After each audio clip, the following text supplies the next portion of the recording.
为了出门就能钓鱼，我们花重金租下了这栋荒废了10几年的酒楼。但是连续多天的高温天气，导致我们岸边的这个钓位根本一口都没有。为了早日实现咱们钓3000斤鱼的目标，我们又盯上了对面这个浮排，咱们要把它拉过来放在房子底下，那就直接可以钓河中间了。兄弟们，经过了3天的谈判，咱们最新拿下30米浮排一个，这是找着2条船，费了很大力气才拖过来的。昨天晚上我们在这试了一下口，连切5负3.0的子线，就在这儿5米4的杆子直接钓河中间，上的全是大家伙。我准备好好给它改造一下，把这空都给它铺上木板，然后我准备在这个房子里边装个空调，这样你别说气温40度，就是50度我也敢出来钓鱼。但是现在有个问题啊，看到这个房子没有？到下午的时候这里是有阴凉的，但是我们钓鱼的那个位置还是晒着，所以我们想把它整体往右边拉上10几米，这样的话那个房子就会在阴凉里边。我再吹上空调，哎呀，美滋滋。你干嘛爷在这儿？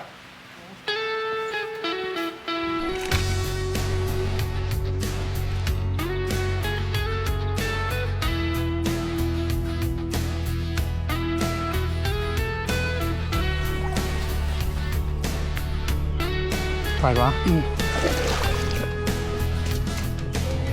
要一辆车往南走，来，要一艘过客的行舟，要灵魂自我和洒脱，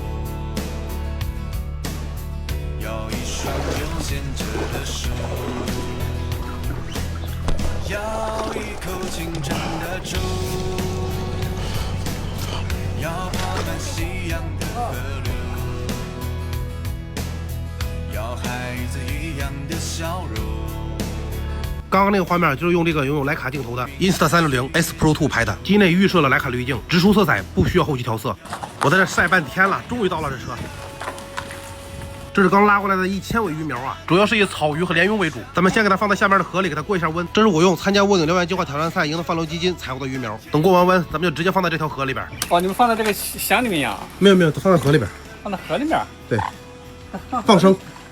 那不是还是你们的吗？不是我们的呀，就放生啊。哦，放生啊？对，你专门买来放生的？对，放生的。哦，啊，让咱们子孙后代都有鱼可钓，对不对？这是做大好事啊！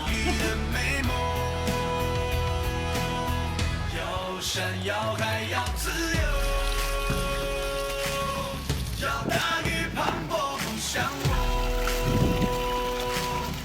要清澈透明的天空，要一口解忧的我不能跳了啊，这草鱼苗，鲢鳙苗。要一口清澈的粥。来吧，星星之火可以燎原，卧顶燎原计划让钓友有鱼可钓。